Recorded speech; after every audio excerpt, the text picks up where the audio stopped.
Hi there, everybody. Welcome to another episode of the Cloudbase Mayhem. I got an amazing show for you this time around, but just briefly, a couple things of housekeeping before we get into it.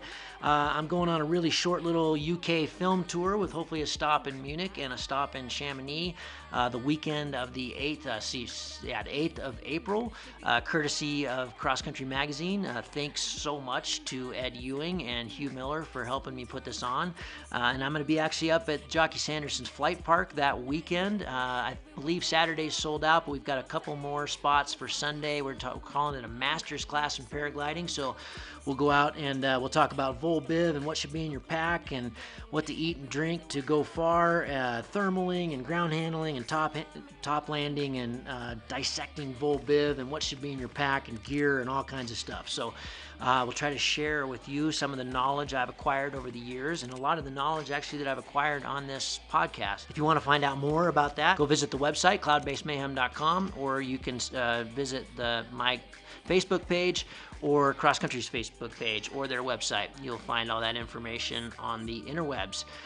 Secondly, I need some help from somebody that knows how to build a Wikipedia page. One of my sponsors has asked me to do that. We do have a page about me up, but I'm constantly getting all these errors from Wikipedia that we're not doing it right, and I don't understand Wikipedia at all. So if anybody has some experience in that realm and can help me out, reach out to me. I would love to bang this out, and I'll make it worth your while. Thank you.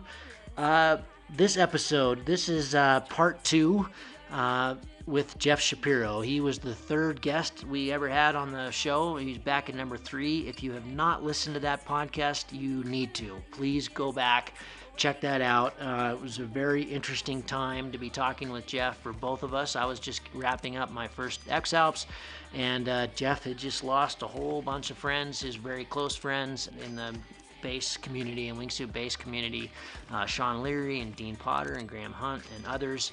So he was going through a really reflective time, thinking a lot about risk, and a lot about why we do what we do. His thoughts on all of that are things that we all need to hear. So go back. I implore you to go back if you haven't and re-listen to that show. I actually re-listened to it right before we talked this time for about the millionth time because it's awesome. It's a great talk with a great human. So Jeff, about a week ago, reached out and said, hey, I have gotten crazy into paragliding. At that time, the first talk he was just getting into paragliding after 25 years of hang gliding, and I was really excited about it. So we decided to catch up this time and talk about all the things he's learned in the last year and a half, all the commonalities between hang gliding and how that has helped him get into this kind of new sport and where potentially it hasn't helped. And he just got back from Valle in Mexico, flying around the sky with Cedar Wright and Matt Siegel and Nick Grease. And so we talk a bit about that trip and what he learned there and what Nick calls he's getting pretty close to cracking the code. So we talk about that and what that means and kind of his future plans and dreams and all the things he's thinking about now that he can put a paraglider on his back and cruise around. So another fantastic talk with another fantastic person. I just love Jeff. I love the way he talks about our sport and the sky and the risks and the dangers and the anyway, there's just a lot to be gleaned from this talk. You're going to enjoy it. I know it. So without further ado, please enjoy this amazing talk with Jeff Shapiro. Jeff, God, it's so good to have you back on the show. I was really psyched, doing this tour down the West Coast last week, and your name popped up in my phone about the same time I was thinking about you because I've been watching you guys, you and Cedar and Matt Siegel and Nick, you guys having a bunch of fun down in Valle. And, the last time we talked, you had, you'd racked up something like 10,000 hours or something ridiculous in a hang glider over 25 years. And you were taking up paragliding. You were very much in Cedar's terms a fledgling. That was a year and a half ago, and it sounds like, according to Nick, because I saw him a couple days later in Santa Barbara, he came down to the show. He says you're getting pretty close to cracking the code. So I want to hear about what's happened in your world in the last in the year and a half since we spoke. I know you've done some really cool trips to places like Nepal. And you're often doing it these days with the paraglider on your back. So catch us up to speed a little bit. What's going on? And thank you for coming on the show. Oh yeah, it's my pleasure. No, it's great to be back. It was a fun opportunity to have an interesting discussion the first time, and to look back on the last year and a half. I mean, the first conversation we had was during a really transformative time in life for me. There was a lot going on, and a lot of heavy questions. And a year and a half doesn't seem like so long. It's kind of a blink of an eye in the larger scheme of things. But certainly, there's been growth on the heaviest levels, and yeah, life couldn't be better. I mean, it couldn't be more amazing. It's interesting how that happens. The heaviest times in life tend to act as a fertilizer for the most amazing sort of growth spurts and thoughts, and those thoughts turn into actions. And in this case, I've been sort of going in some different directions, and those directions are super exciting. I didn't go to Nepal. I went to India, which Oh, was sorry. yeah, no worries. But that was a really sort of influential and impacting trip for me. My climbing partner and I, a guy named Chris Gibbish, we went to a very, I wouldn't say completely unexplored, but certainly a less explored corner of the world in northern India, in the Kashmir Himalaya, in a place called the Kishtwar National Park. And we were fortunate enough to make an attempt on a mountain that hadn't not only had it not been climbed from the south face, but it hadn't even been photographed. So unique to expeditions for us. Typically, if I was going to go on a trip around the world on the other side of the planet, I would have photos and data and have all of my research result in as much information as possible, with oftentimes a line picked out and something to be quite inspired to try. And in this case, it wasn't that way. It was the exploration and the adventure that was the inspiring part. We had no idea what we'd find. We had no idea what we'd climb. I mean, the only thing that we had to go on was a low resolution image that you can pull off of Google Earth. So we'd done quite a bit of research, but we didn't know what we were getting ourselves into, and we were fortunate enough to do a new route and stand on top of a beautiful peak, and came back better friends than we were when we left, which is always winning in my book. But it's funny, the whole time I'm reading books on paragliding and geeking out and wishing I was somewhere pulling a wing up over my head. Not that I wanted to be somewhere else, but I was definitely hooked, and still am. Most recently, I mean, a lot's happened in the last year and a half, a lot of amazing trips and experiences. And most recently, I just got back from, as you said, this trip in Mexico. I it, hang the difference between hang gliding and paragliding, in one sense is quite large, and in another it's almost the same. The same rules apply. The thermals are thermals, and micromet and the dynamics of the way that the sky changes is the same for both. The decisions that you make, the intuition you have, uh, the lines you pick, the clues that tell you where to be, where not to be, how to get from point A to point unknown as efficiently as possible. All of those things apply. They're all exactly the same. What's different is the vehicle, the limitations of the vehicle, how to pilot that vehicle. A paraglider is so different from a hang glider in a way that you have to manage the wing while making those decisions. And as you know, a different flight position, the difference in glide performance, the difference in speed, all of those factors and limitations change those decisions, those other things that I mentioned before as being applicable. And that makes the learning curve exceptionally steep and really, really fascinating for me. So I had this, luckily I know some amazing pilots and guys that I just hold the highest levels of respect for, one of which is Nick Grease. And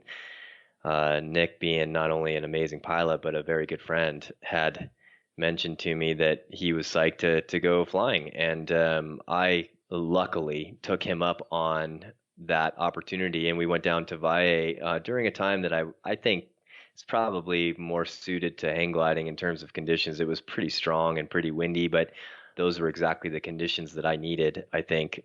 And the idea was for me to chase him around a bit. And during the planning and the evolution of getting ready for this trip, Cedar and Matt decided that they were psyched to come, and I couldn't imagine a better crew to be flying with. So I just was so psyched to go down there and to learn from all of those guys and to just continue my progression under a paraglider. And geez, man, that place, I mean, I'm sure you would agree. It's one of my favorite, it's probably in the top 3 or 4 of my favorite places in the world. It's just the best of Mexican culture and architecture and food, and the flying is incredible. Even with the wind and the conditions being quite rough, we still had days where we were, climbing up the sides of clouds and flying cloud canyons and lining up under the convergence and flying out to the butterflies, and just the volcano was just standing proud. I mean, that place is just spectacular. So I couldn't be more grateful. It was an amazing trip. Valle, I always encourage people to get down there and obviously you're going to have a lot of fun, but to me, it's one of the best places in the world to train. I think it's a really amazing place. When we fly, where you and I fly in the Rockies, we're often way tall and you can go on these monster glides, and especially in a hang glider. But, in Valle, it's really technical. You never get that high. A big glide's 3 or 4K as opposed to here where it's 20 miles, and so you're constantly having to work and reorient and reevaluate, and I just think it's a really neat place. And then there's usually tons of people flying around. And there's no better way to learn than watching other people do it better than you are. Exactly, but what was interesting was on this trip, and the only time I'd previously flown in Valle was racing in the Pinon Classic, and it must have been 2012 or 13 or something. And we had exceptional conditions then too. Cloudbase was 14.5 or 15,000 feet, which is reasonably uncommon there. And we were flying close to or over 100 miles every day, and it was just spectacular flying.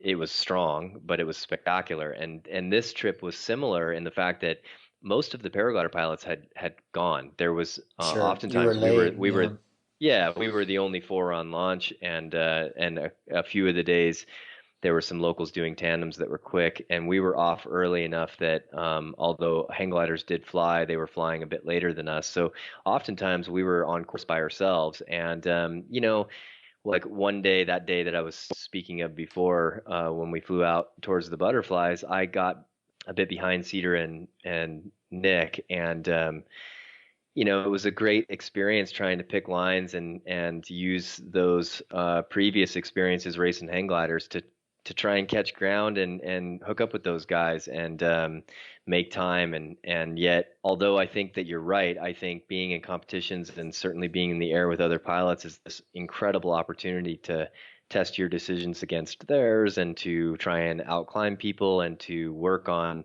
techniques and learn from pilots that are much better than I.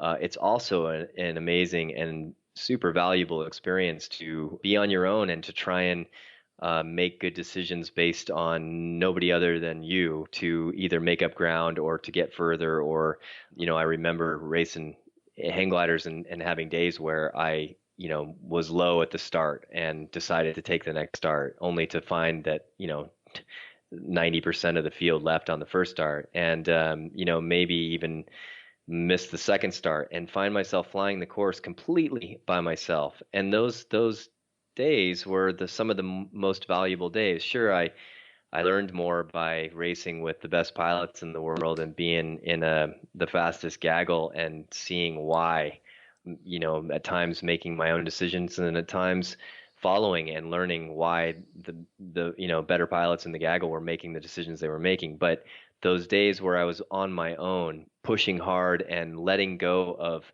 the expectations of being competitive, I always found that there was an unbelievable amount of information to be learned, and oftentimes my results surprised me. I would be, faster than I thought, and mm, not as attached to success or failure based on other pilots because there weren't any other pilots around. And I think sometimes that's a unique opportunity. And Valle for us, the fact that it was pretty rowdy and pretty strong, and that there weren't any other paraglider pilots around most of the days, it was also an opportunity to be grateful for, I Mm, think. mm. Jeff, in the last show, and those of you who are listening, if you haven't heard the episode, it's episode 3 with Jeff about a year and a half ago. You have to go back and listen to that episode. He had been going through a pretty rough time with the wingsuit community, and talks about an amazing story that happened over King, which is kind of my backyard. Anyway, tons of great lessons there, and that stuff is stuff that we're revisit. We're going to kind of revisit in this show, but let's think of that as like episode 1 in this 2-part series, and hopefully we'll do many more in the years to come, Jeff. But one thing I really that jumps out at me is, in that first episode, you talked about, some of the things that you're doing that are really part of your income and lifestyle, and how you make money: climbing, wingsuit base jumping, hang gliding, falconing. What is it like to throw your feet into something completely new? And what is it like to be, early 40s like myself, and just take on something that, granted, you're not green like most people are because you've had all these hours hang gliding, but you're kind of, well, especially a year and a half ago, it sounds like you're making huge progress, as we would all expect. But let's talk about that, like being a beginner again, being new at something again. Yeah, yeah, man. The best, I think, honestly, it's the best thing in life. There isn't a better thing in life than to be a beginner. And none of those things that you mentioned, the things that have become an ability to keep the lights on, take care of my family, are done for, I don't do those things for that reason. I'm Sure, just of course. fortunate enough to have to be involved with amazing companies who are, supportive and allow me to live this lifestyle. But the reality is, and this was the same with wingsuit base jumping. I gotta tell you, so when I decided that I wanted to learn how to wingsuit base jump, and we talked about this, I think, in the first episode. I had some funny conversations with my buddy Dean, and Dean, being Dean, was, pretty persuasive when it came to talking about how amazing jumping off cliffs and wearing wings on your arms was, and relative to my experience in a hang glider. At the time, I was, going to 5 or 6 big comps a year around the world, and hang gliding was the dominant feature in my life. And I had never been attracted to the idea of falling or skydiving or anything like that. And so when I saw him do it and was attracted to doing it, I had to make a decision. And the decision was, do I leave this environment where I know everybody and everybody knows me? I feel very comfortable and capable, and I feel, I don't want to say that it's connected to achievement in any way, but in a way, it kind of was.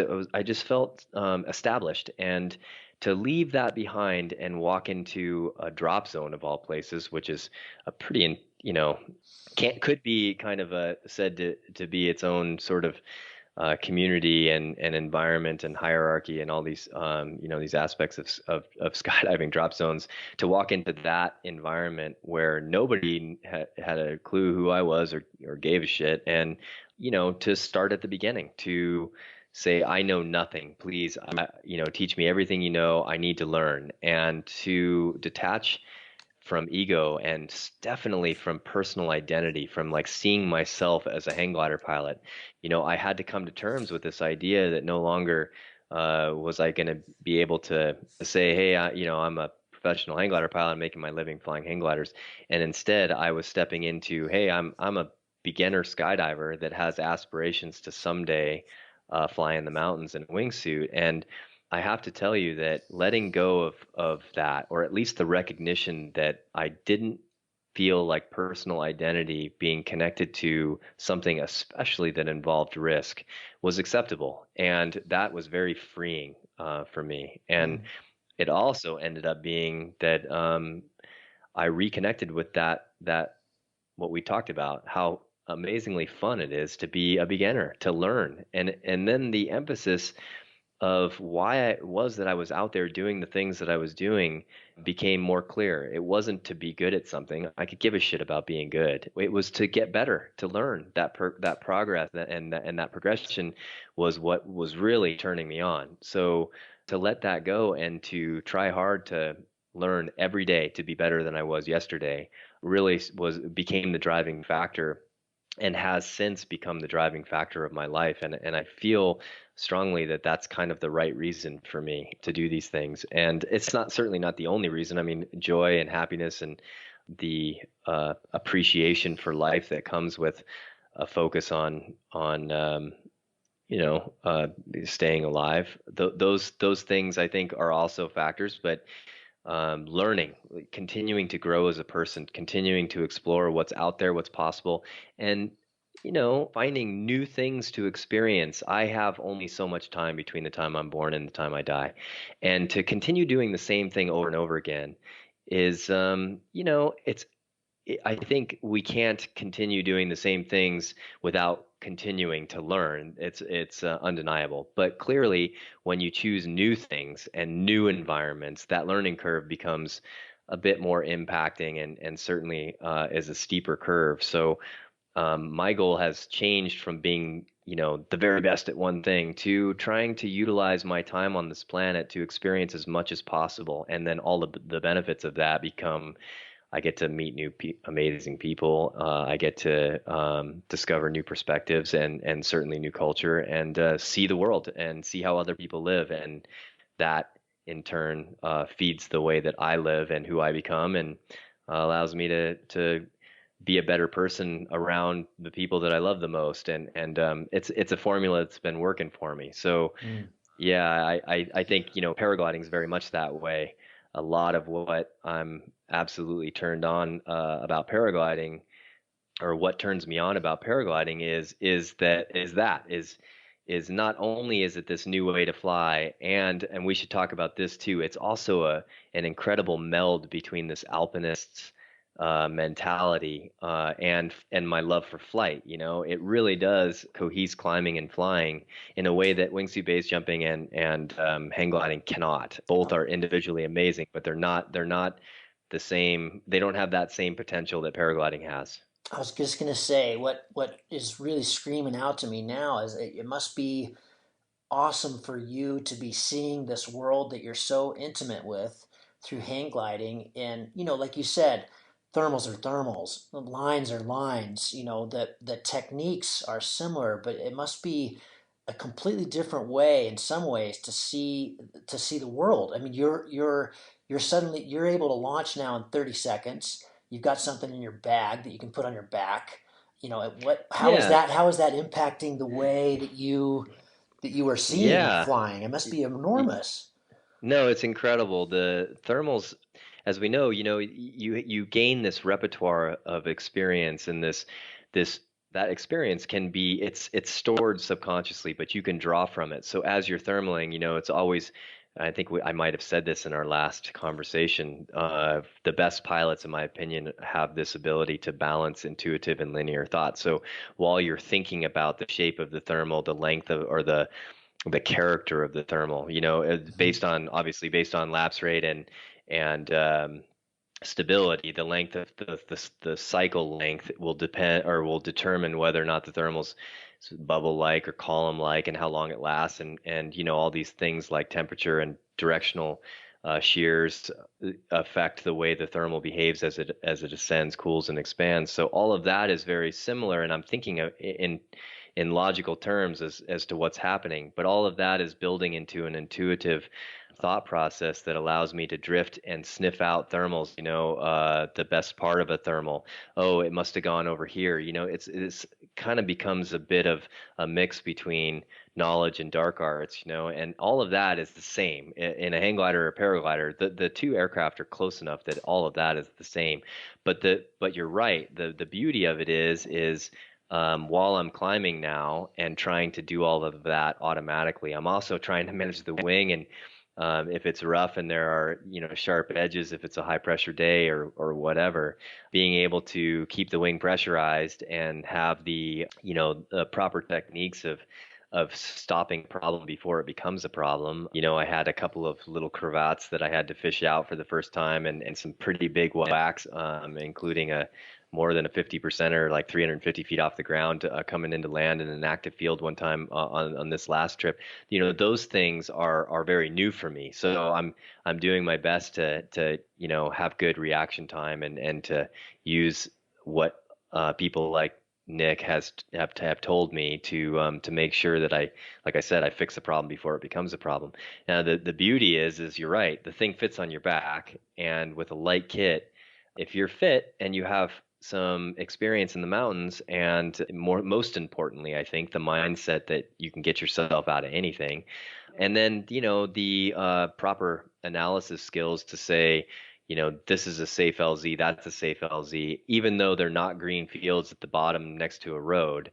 You can go pretty deep, and in a hang glider, although the glide is much better and you can reach much further, you still need to stay responsible and respectful relative to where you can and eventually will have to land that aircraft. And a paraglider allows me to be, I think, a little bit more free of that. And especially with the base jumping experience, you can, you can land a base parachute in some postage stamp spots in the deep mountains. And yes, they're consequential, and yes, it counts, but it's very possible. And a paraglider requires more than a base rig for sure. But you still have this.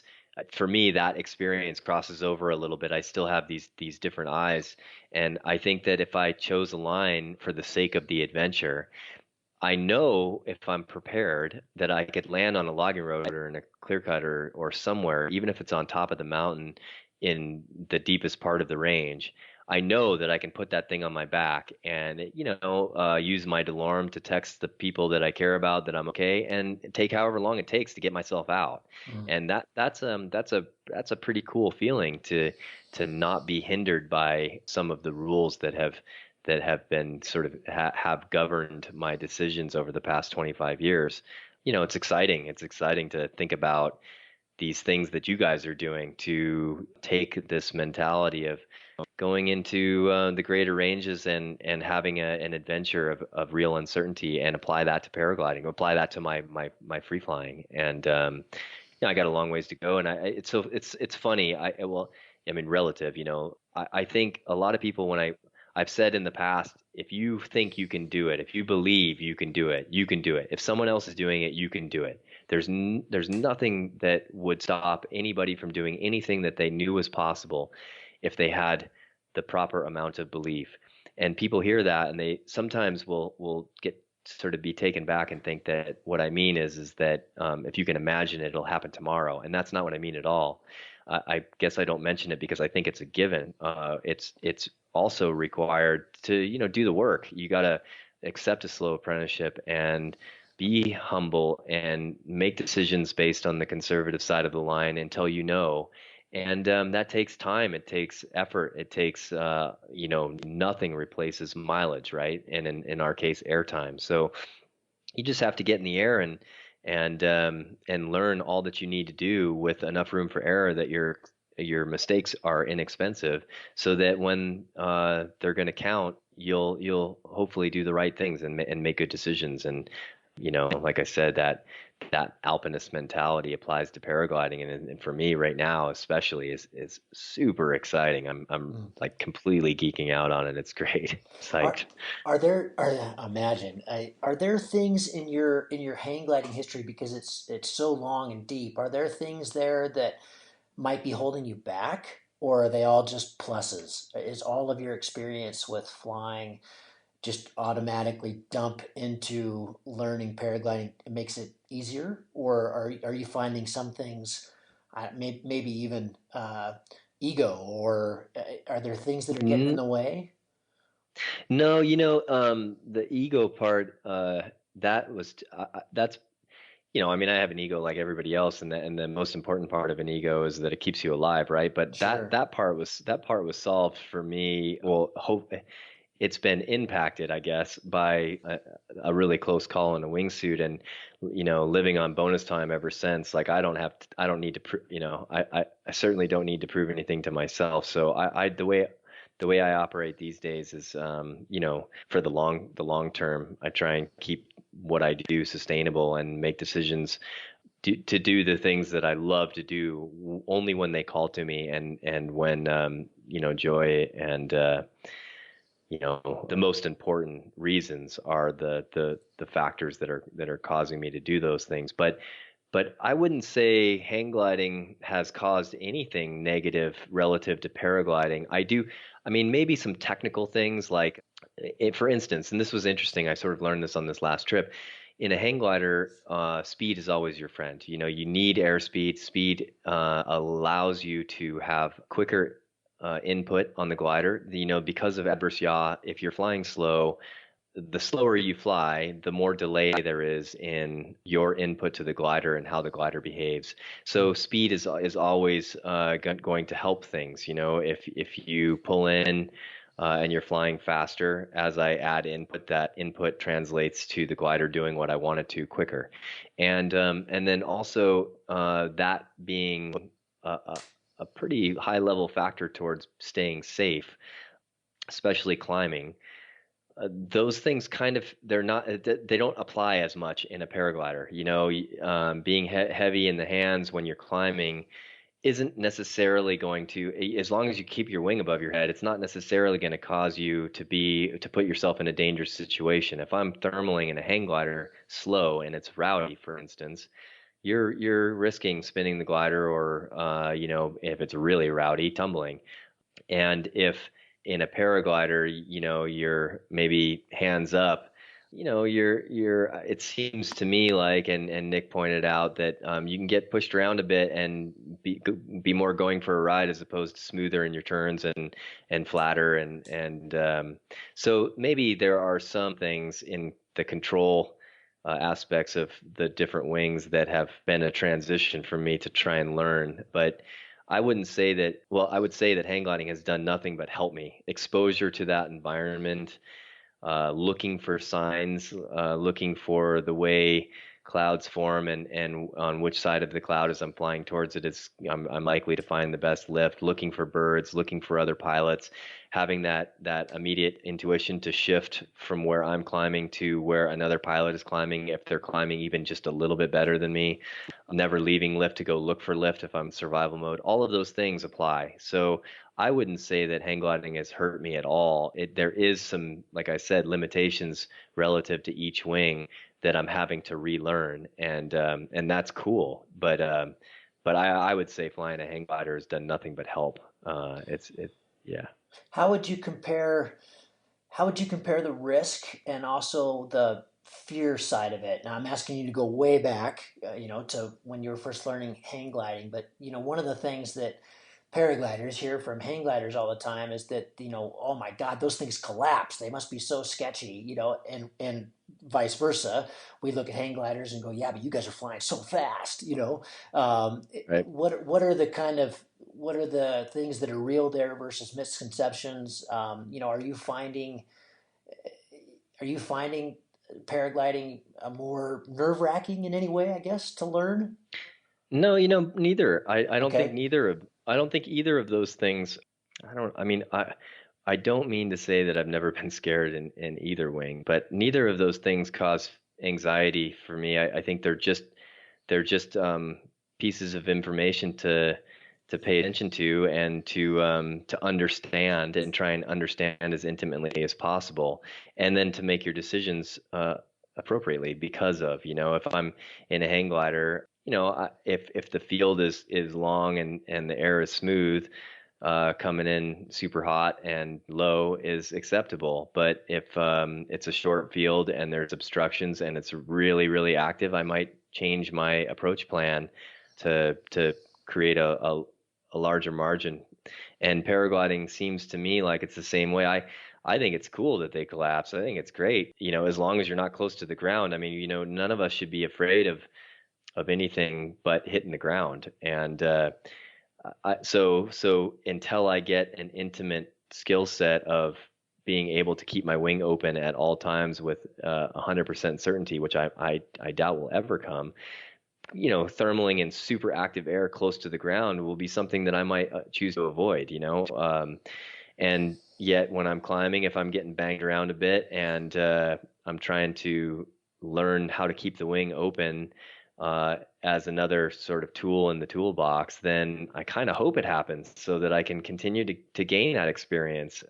So, I don't think either is nerve-wracking. And certainly the one thing that I've learned over the years is that fear is definitely something that helps you stay safe, and you should take heed. But to allow that fear to create the reaction of maybe not being as quick, or I don't know, the focus on fear doesn't help ever. And so to stay focused and relaxed and calm, and remember to breathe and to think each problem through while it's happening, and to enjoy where you're at, to remember to have fun. It's funny that Cedar and I were talking about this. When you're climbing and it's rowdy, you basically two things can happen, right? You can be like, oh God, this is intense, and I don't want to be here. I need to fly out of this thermal and go land. Or you can be like, yeah, this is rad. More, give me more. I'm loving this. This is what I'm here for. That And difference in attitude is everything. it is. And Everything. what's if you step back and outside of yourself and you look at yourself during that moment, what you realize is that those two things are nothing more than a choice between your own ears. And that perspective can be changed. If you're feeling a little uncomfortable and it's not fun, it's kind of difficult to do, especially if you're kind of like sort of in that mindset already for various other reasons. But you can flip the switch and you can say, no, I actually do want to be here. This is amazing. Like I'm off the ground, I'm climbing, and it's rowdy, and this is rad. Like, yes, give me more.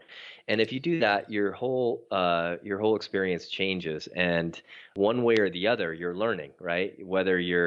It's kind of like, you're climbing El Cap or whatever, you're climbing somewhere, and you're in the middle of the route. The next morning you wake up terrified, and yet, you're still there. There's no, you're not going to be able to close your eyes and wake up in in the comfort of your bed or on your couch. You're there. So if you're there, You got a deal. now you have this choice. You either are miserable and scared, or you choose to accept where you're at as an opportunity for adventure, and you put one foot in front of the other and solve each problem individually and try and have fun and enjoy where you're at. Look around, breathe deep, and accept the opportunity to be in this unique position as that unique, something that you won't get to do again, maybe. And the idea of type 2 fun, you look back on something and it's only fun after it was done, because you look back on it and it was cool and all the suffering's over. But really, like, I try and do that. I try and think about this. Like, if I'm in a paraglider and it's scary, and I have this urge to like go and land and put myself in a safe position. And I want to say it was Nick and I, maybe it was Cedar or Matt, but we talked about this too. It's important to imagine yourself doing that. Imagine yourself going and landing, and then what? You're on the ground wishing that you were in the air. And Right. if you're in danger, that's one thing. But if it's just fear and discomfort, imagine yourself going and landing, and ask yourself, or I ask myself, is this really where I want to be? And the answer almost 10 times out of 10 is no. I would rather be exactly where I'm at, sitting in a paragliding harness, pulling on a brake, going around and up like a rocket, and staying in the game. And yeah, it is scary, but that is just an emotion, just like happiness and anger and all these things. So I just try and recognize that, and file it, and then sit back and decide that this is exactly where I want to be. And the only way to learn is to continue and make good decisions and keep experiencing life, and geez, man, I'm sure you would agree. Like the adventure of free flight, that is a pretty cool life to live. Absolutely. I'm gonna just talk about a couple things. When you were speaking there, it brought up some thoughts that came from a couple of our real recent podcasts that I thought were terrific. In case you missed those, one was Nick Nanans. He was in the X Alps with me in 2015. Kiwi. He's doing it again this year, and I asked him about that. Like, hey, when you're in a really rowdy place, how do you pat that fear down? How do you put it in the right box that it needs to be in for that one moment? And he said one of the things that really helps him out, I just loved this, was that, you know, imagine what it would be like if you turned your vario off, number one. Because when you're in a really rowdy climb, of course your vario is going crazy. So suddenly you turn that off and the stress level goes way down. You don't have that, just you don't have that reminder that you're in a ripper. And then he says, and then I imagine what I look like if I was a person on the ground looking up. It wouldn't look that bad. It's just a Yeah, yeah, paraglider yeah. flying around, and you have to remember these things, that it's usually probably not nearly as bad as you think. And especially, if you have these extraneous things honking at you. I remember one day in the X Alps, just getting this terrible flush.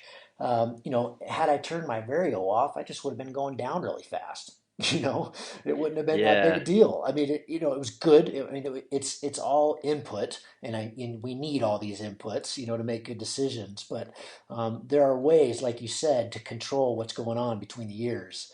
Yeah, I never have my sync alarm on. It's so funny. Even back in the hang gliding days, like I do not want to hear my Vario unless I am going up. Like Well, I do not care. If I'm not yeah, going up, if my Vario's silent, I assume I'm going down. And you know how it is. It's yeah, like your airspeed indicators, your ears and your altimeters, your eyes, like just from being sensitive and getting a bunch of airtime, when you're going down fast enough that you need to change course and or fly faster. So I don't want to totally, hear it, man. yeah. I don't want, Totally. yeah, And I have to explain where that came from. I cannot stand sneak alarms. I've never used them. In the X Alps, they make you use a Flymaster, which I had never used. When I first used it, a couple weeks before the race, training with it, I realized it had the sync alarm, so I turned it off. But apparently, it was still on if it was below a -8. So it was a kind of a ridiculous amount of sync. Then it would go on, and in that case, it was going crazy. But yeah, I can't agree sure, more. sure. Sync alarms are distracting at best. The other thing that I just did this ground handling episode. This isn't out yet, but with a guy named Nick Hawks who's just learning, and he has this thing called the 4 second rule that you can use in any situation. It doesn't have to be flying necessarily, but just breathe. 4 seconds in, 4 seconds out. And even if you just do it for a minute, it's not necessarily meditation, but just if you just consciously breathe a little bit, things get a lot calmer, and that's a good one. I Yeah, think a yeah. lot of for Yeah, me personally, I notice that when I start sitting up in my harness, like I start getting up between. Part of that's because if I have a big collapse, I want to keep myself from getting and ending up in any kind of riser twist, but mostly it's stress, and that's a real good sign to me that, oh, I'm a little bit stressed out right now. Lean back, breathe, and it yeah, yeah. just yeah, it really handles a lot of things. Yeah, I use a mantra. I say something out loud over and over again, and it's from the tumble days, and it's always helped, and it reduces fear, and you know I yeah, it's interesting, and that whole like bring your legs in and sit up. I've been experiencing that a bit too. I got a new harness and just got it adjusted correctly and feel psyched about it. But I've been in line twists a lot in a base canopy. A lot of times when you open slightly off heading from the direction of wind, if there is wind, or slightly out of balance. When you open in a wingsuit, one of you, parts of your wingsuit turns into a prop and you just spin up. And dealing with that as you're descending towards the trees and trying to kick out a line twist and then redirect the canopy into the right direction to get yourself into a place where you can land safe. Those skills tend to apply too. Everybody talks about riser twists, and I'm just like, hey, what's the big deal?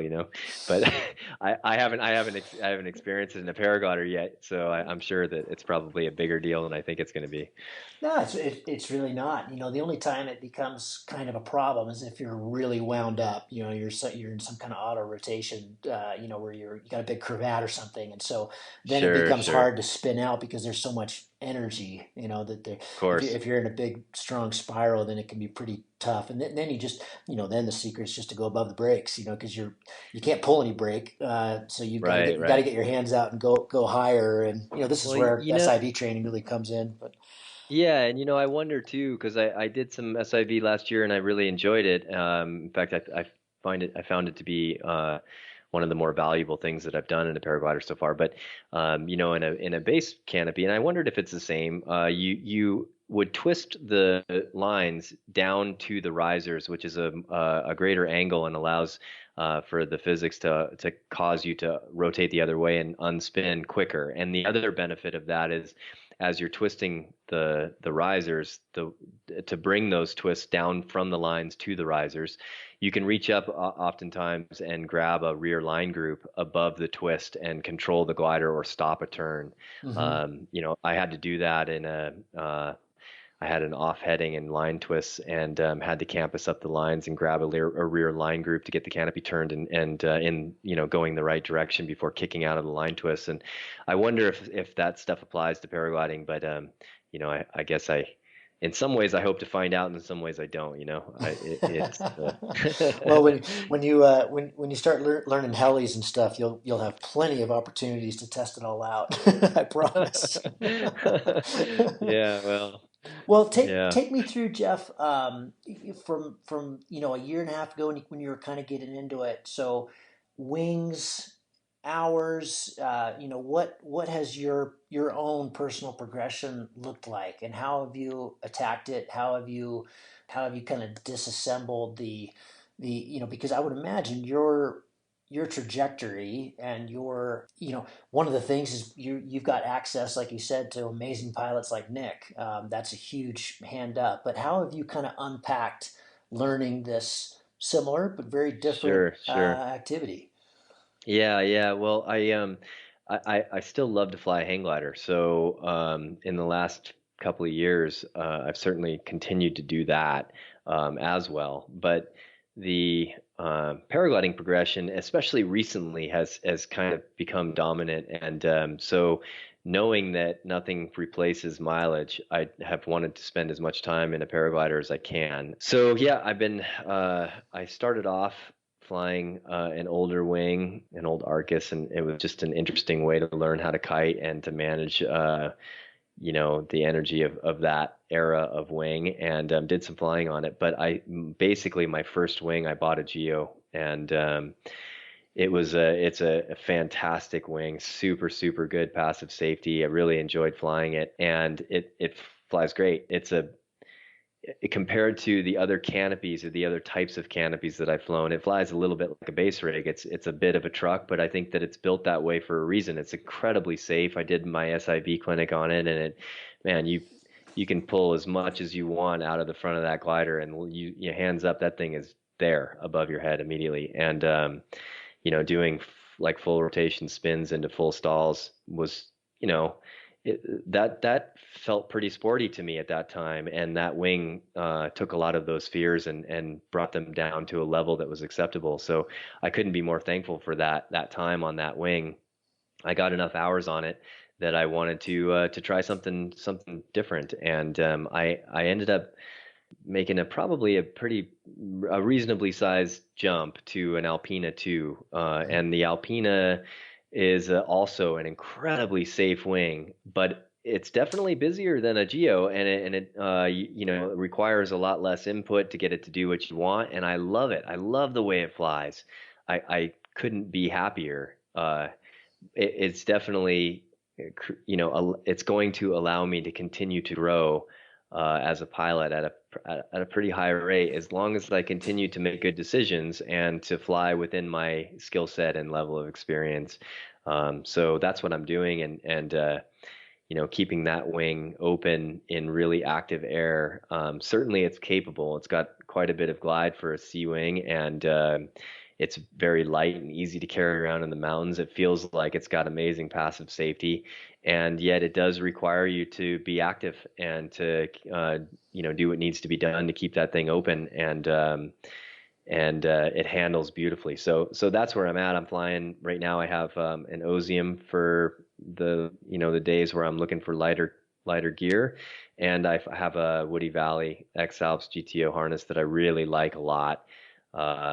And I'm flying that Alpina too, and love it. I'm just gonna get as many hours as I can. I always told my students in a hang glider that they need to be out flying their wing, wishing they had more before it's appropriate to trade up. And I'm going to try and follow that, my own advice, and just basically fly the piss out of that wing and try and go big and fly the lines that are inspiring to me to fly locally and around the world, and gain the experience where I know I'll know when it's time to trade up to a hotter ship, and I'd be lying if I said that wasn't something that interested me. So I've been geeking out on gear and psyched to experience as much as I can, but all in due time. And there's no sense in not doing more than you need, in anything regarding activities that involve risk. Sure. A couple days ago, I was sitting with Nick, and he was relating some of your trip to me down in Valle, and he said he said something that I laughed at. I thought was so cool. He said that you're getting really close to cracking the code. What does that mean to you, and how does that relate to your own kind of short term? By short term, I mean next couple years. Your own, like, are you already fantasizing? Have you got some things planned that you want to do, or how are you visualizing your near term future in the sport?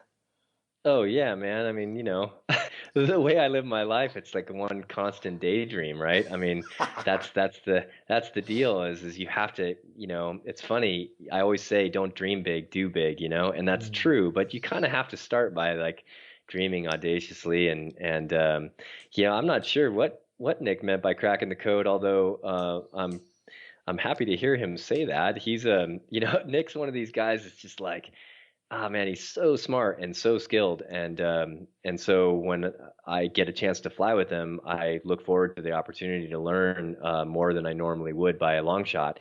I do feel like this last trip I learned a fucking shitload. I feel like digging out from some holes and chasing those guys down and doing some things that did act as sort of telltales that I am progressing. That's like the most fun, right? Is when you realize you're actually progressing. So in that way, the trip was super fun. And yeah, absolutely, I have all kinds of audacious dreams in paraglider already. I'm psyched. Nick and I are talking about going on an adventure this summer in a place in the world that I've always wanted to go, and seeing it under a paraglider, and then I would love to do. In the last several years, I've really, really, really enjoyed doing wingsuit base jump adventures by myself, and that alone time sort of speaks back to the time where I was enjoying soloing routes, climbing routes by myself. And I think every day I try and spend a little bit of alone time. I think it's super important. And so I have these dreams to fly long Val Viv lines by myself, and my love for the Himalayas, my passion for the Himalayas, of course, dreams lead me there, and certainly other places in the world. And yeah, geez, I have a long list that I'm sure you would just laugh at, but I'm super psyched, and they'll it'll take as long as it takes, but But yeah, absolutely, I man. don't think Yeah, I'd laugh at any of them. I think I just want to. Well, I think I'd want to just come on all yeah, of them, yeah. No, knowing how you yeah. dream. I'm psyched. Yeah, no, I'm super psyched. I mean, there is so much to experience in this life, and so many unknowns, so much uncertainty. It's like to not tap into it would be a travesty.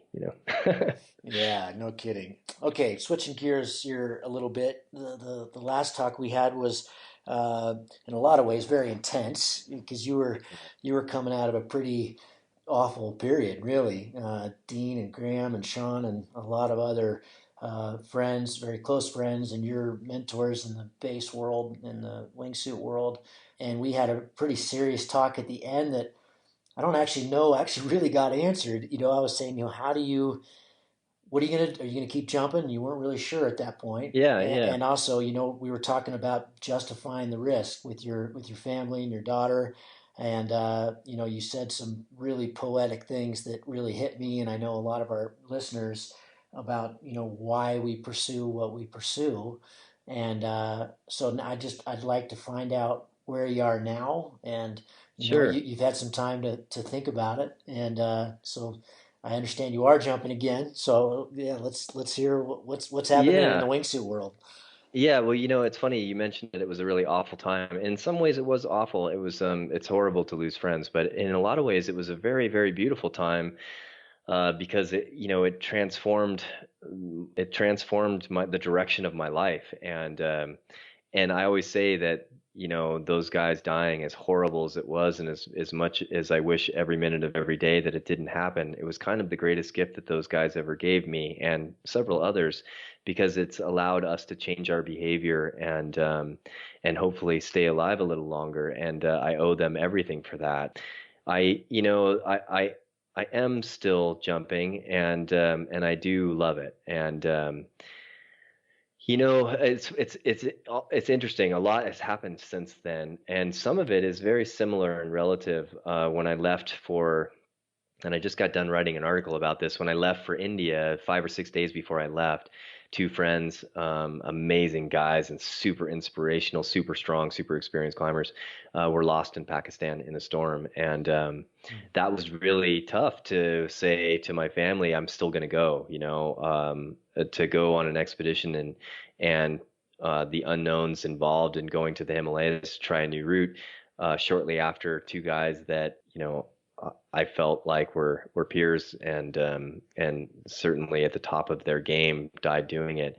It was a pretty reflective time once again, and yet the conclusions that Chris and I came to was the same conclusions that resulted from the previous experiences in a wingsuit, and that's that to to to go and to potentially not climb because of weather, because of objective hazard, because of difficulty, whatever it might be.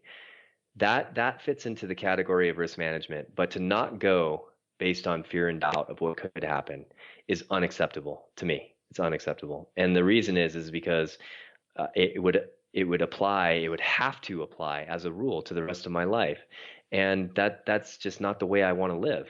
So do I answer the question, am I going to quit wingsuit base jumping? Am I going to quit alpine climbing in the Himalayas or whatever? It's not fair to say that I can even come close to making that decision as a whole. And instead, it has to be a decision that is answered every time you do it. Is this jump acceptable? Is this route acceptable? To not go is depriving myself of being me, and that isn't, like I said, it's just not acceptable. So I think where I'm at with it is there. When I decide that flying a wingsuit in the mountains is calling to me, which it does, then I go. And if it doesn't call, I don't go. And the results of the jump, if I decide to do it, that joy, that absolute and utter fulfillment, that recognition, because of these, and I might have mentioned this in the last talk, these feelings that we get based on our mortality and the reflection of our mortality, these feelings that we get that life is to be paid attention to, moment by moment, that every moment is precious, that we're we should be grateful for what we have, and that gratitude and humility leading to the ability to make the choice to be happy. All of that, it's fleeting. It goes away. You learn it, and it does. The question, do I've learned this lesson? Do I need to learn it again? The answer is yes, because we're humans and we forget it. And or at least I do. I mean, maybe it's just my small brain, but I learn these lessons, and then it wears off in the routine of life, and all of the black and whites become blurry again, and it's important to remind myself of that. And I find that I can be reminded easily when I'm in the flow, and that flow comes from being in sort of an incredibly intense environment when I choose to be, knowing that it's going to give me that gift and fulfill my life in a way that will allow me to appreciate what I have. And do I need it? No, but does it help? Yeah, it does, and I love it. And so when it calls, I go, and when I get there, I make the decision if it's appropriate. Does the weather is the weather going to allow safe enough conditions? Does the way I do, do I feel up to the task? And if the answers are all yes, then I do it. And if I'm true to myself in that way and an accident happens, well, life is life, and it has to end at some point. But if I make a decision based on based on identity or expectation or ambition, then and I die doing it, then then it's a bad thing, right? It's like it is never worth that. So that's what I try and think about when I do these things, and because of that, I don't care if I'm if a long period passes between the times that I jump or whatever. To me, I need to be current enough to be safe, but I only do it if it calls to me, and I, luckily for me, oftentimes it does. But right now I'm psyched on paragliding, so that's what I'm going to do. I'm climbing and paragliding as much as I possibly can. I got a couple of projects coming up. One that involves trying a route on El Cap that I've always wanted to do, with Maddie Siegel, and another involves the potential of growing more in a paraglider, and if that's what I'm psyched on, then that's precisely what I'm going to do. Has that you talked about last time that typically in your experience when things hadn't gone right, it was because you said it better than I'm going to say it, but you said it had to do with forcing it to an extent, or there was Hmm. there was something, there was an expectation, there was a desire, there was something out of place, and Yeah. you kind of force it. You're not you weren't necessarily, and I think this is correct for all of us. I mean, this is something that we all kind of understand when you're playing in the risky realm. We have that voice. We have that. I don't know about this one today. Have you noticed a marked change in how you accept that into what you're doing since Dean and Well, Graham and Sean? Has that, yeah. like you talked about it right then? Maybe you've already answered this, but have you noticed that it's changed? Like, it sounds like you're being maybe more conservative and smarter, but is there? Have you noticed any difference? Like, Yeah, do you I know what I'm wouldn't saying? say I would I wouldn't say I'm more conservative or smarter, but I Uh, would say that it's funny that what you're talking about, it can't come in the form of a voice, or uh this sort of level of intuition or something, but it also can come from just being comfortable, from being overly comfortable. From I find that, like for instance, my buddy Neil and I were talking about this one time. If someone was to do a wingsuit base jump, or fly a paraglider or a hang glider, imagine, 2,000 years ago, and someone throughout any culture in the world was trying to do a transitionary vision quest to grow from juvenile to adult, and in that vision quest, they did that. They ran off a mountain and flew away. They literally, you would only need to do that one time in your life to transform to something different than you were before, right? And mhm. yet we do it all the time. We do it every day, to the point where, in Europe, you might do 8 or 9 jumps in a day.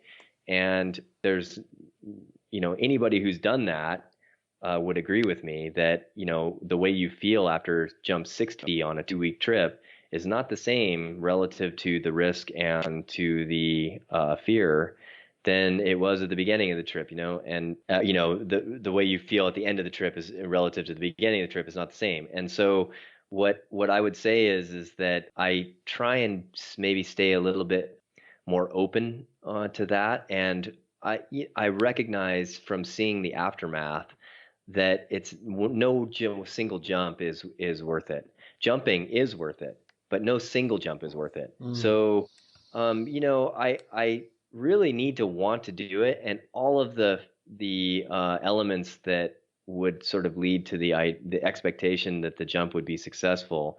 It has to point that way for me to be psyched to do it, and then when it does, I feel really good about it. I release all of that apprehension, all of that anxiety, and that's usually at the time where I'm hooking in, clipping in, or zipping up my wingsuit. And when that decision's made, all of that goes away, and now you're here now, you're in the present, and the only thing that matters is now, and then now and now, and nothing before and nothing later matters, and so that's a special place to live, and do I listen to that voice? Well, yeah, hopefully by then that voice has already spoken to me, and I wouldn't be there if it was pointing the other direction, So, I just try and stay as in tune to myself as possible and keep it completely, detached from groupthink or other people. That to me is super important. It's such a personal issue. The issue of risk and risk management. You're the only one that's going to pay the consequences, and I mean that in an immediate sense. Obviously, the people who love you will pay the price if you fuck up. You fuck up, you're not going to care. You're going to be dead. But everybody else has to pay that price. But what I'm saying is that relative to your ego's job to keep yourself alive, the only one that's going to be dead if you make a mistake is you in the things that we enjoy doing. So for me, I recognize that and make my own decisions. And I take what other people say and what other people do as factors of information, similar to watching a bird climb or trees move or clouds form. It's just more elements to pay attention to and relative to the decision that I'm going to make. But I try and keep that decision personal and relative to me. And when I let go of my ego and ambition and expectation in myself, then that decision becomes more pure, and I feel okay about it. Whether the answer is yes or no, I'm okay with it. I don't mind walking down, and I'm okay with jumping, even if it's a sporty jump, even if there's risk involved, even if it's big air. If I feel good about it, and I've made that decision, and that decision is only personally relative, then I'm okay with it.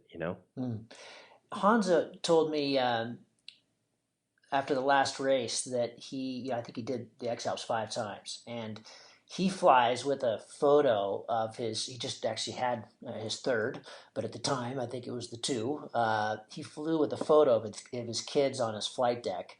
I'd love to hear your thoughts on how you manage risk in relation to your own daughter, because I think what I hear from a lot of parents is that once they have kids, if I'm thinking of like Chris Santacroce, really backed off after he had children, and not saying right or wrong. I'm not putting any judgment on any of this. I'm just curious to hear how, because you've kept the needle pretty high. Yeah. Well, do you? I don't know. Talk about that. Yeah. Well, I don't have any judgment for any parent or person for that matter, in relation to their own ability to manage their risk. I think, like I said before, it's a personal issue. And I think I get, it's funny, there's a mix, right? I get people who are inspired by it, and other people who are really sort of confused by it, and at times even angry about it. The fact that I would continue doing things that have a very high level of consequence as a father. And I didn't want to die before I had a kid, and I certainly don't want to die every bit as much, if not more, after having my kiddo in my life, because She, like my partner, are the most amazing elements of my life. And you know, it's a hard question to answer. Do I think of her? Do I think of Kara? Absolutely, of course I do. But I don't. I'm not winging it. I'm not going for it. No, I would like to think that that's sort of in my own terms the difference and I mean only relative to myself, the difference between me being, just sort of like hoping for the best and being a professional.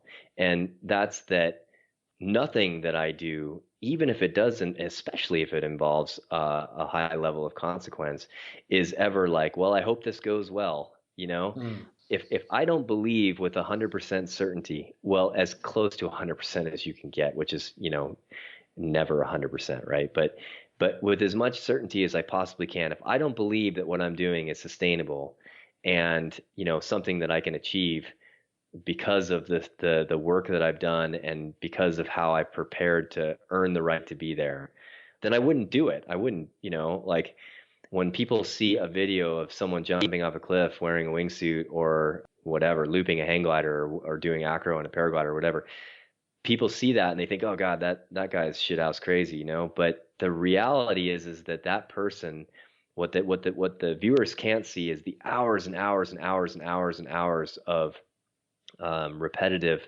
practice that allowed that person to be doing that thing in a way that was responsible. And I'm not saying that everything I've seen on YouTube is responsible by any means, but I try and keep my own actions within that category. If I wasn't feeling very secure about my decision, I would not be standing with my toes hanging over the lip of a cliff. And I mean, why would you? How fun is it's?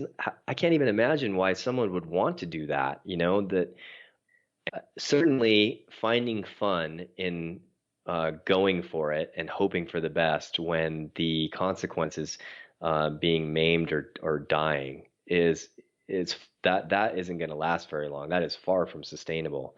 And I'm out there to have fun. I'm out there to experience life, to experience the beauty that this life has to offer in as many, wild and outside of my perspective ways.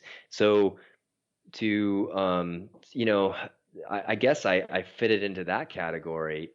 My kid means everything to me. I would bleed my last drop of blood for her. I would happily give my life for that kid any day of the week, and I would defend her with my life any day of the week. And does that mean that I need to give up who I am and the things that I love to do? And especially if those things allow me to give the best of myself back to her when we do spend time together? No way. I mean, I ask her if she would want me to quit the things that I love doing. I mean, I can't imagine having a better relationship with her. And a lot of that is because of the perspective gained, I think I think sacrificing your entire life so that your kids can have the illusion of security is the wrong way to go. And instead, showing my daughter that it's okay to follow your passion. It's okay to not know the answers. It's okay to be scared. It's okay to say no to yourself, and it's okay to walk down, and it's okay to fail, and it's okay to succeed, and it's okay to have people not agree with you, and to think what you're doing is stupid, and it's okay to chase dreams that seem completely absurd to everybody else. All of that is totally okay as long as your motivations are pure and you're being true to yourself. And she thinks that way, and she has a voice in our house, and she has our full value respect from her mom and I. And I think she's growing up to be quite the little human, and I couldn't be more proud of her. So yeah, I guess like I said, it's a personal thing. I certainly don't fault anybody else for changing their lifestyle because they feel a responsibility to sticking around for their kids, and I feel that. I would just say that I feel that exact same responsibility and every bit as much weight, you know. But I I feel too much benefit from living life exactly how I feel is true to myself to quit doing it, if that makes any sense. That that makes perfect sense. I've got the hugest smile on my face. Amen, brother. That was awesome, and I couldn't agree with you more. And I celebrate, as always, how you live and how you're raising your kid and how you just. I love how you attack this wonderful thing we all love called life. So, wow, that was fantastic. Thank you so much. Jeff, is there anything else we should talk about? Because I feel like that was a really nice place to end. But I never like to hang up the phone with you. So if you have other things you want to talk about, let's do it. No, man, that was great. I mean, like I said, I couldn't be more grateful for the opportunity. The community of pilots around the world have been some of the most amazing people I've ever had the luck to meet, and to continue growing in this amazing sort of sport or art, and to be learning this new tool man, like I said, I could not be more psyched on learning how to paraglide. So all the paraglider pilots out there that are listening, I hope that I get to cross paths with you and share some airtime, and continue to learn and to see life from that perspective. And yeah, thanks for sitting down and talking with me, Gavin.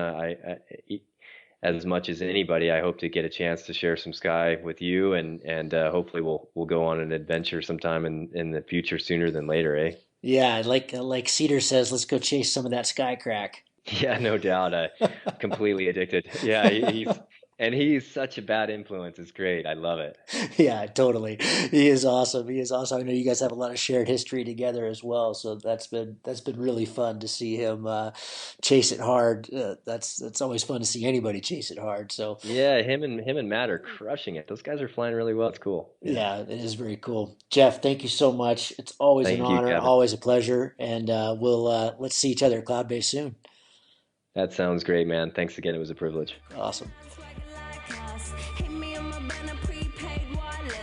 Well, I hope you enjoyed that. Always great to sit down with such an amazing character. I feel a lot of gratitude to be able to spend time with Jeff. All too infrequently, unfortunately. I wish I got to spend more time with him. But fantastic to hear his thoughts on flying around in the sky. As always, all we ask for is $1 a show. If you've gotten something out of this or one of the previous episodes, help support the show. We've got a small team here that's helping us out, and this, as you can imagine, putting these things together takes a lot of time, both from our guests and from us. So if you got something out of this is a listener-supported podcast. You can contribute via PayPal or a new way we've got called Patreon, patreon.com/Cloudbase Mayhem, where you can kind of set it and forget it and be rewarded for doing so. You can find those links on the cloudbasemayhem.com. If you do just contribute through PayPal, what we ask for is don't just send us $1 every show. Wait for a while, digest a whole bunch of shows, and send us a little bit more, because PayPal likes to take fees, and I'd rather you not have to pay fees, and it helps both of us out at both ends. So anyway, appreciate your support. Thank you so much. Thanks for joining us, and we'll see you on the next one. See you at Cloudbase. Cheers.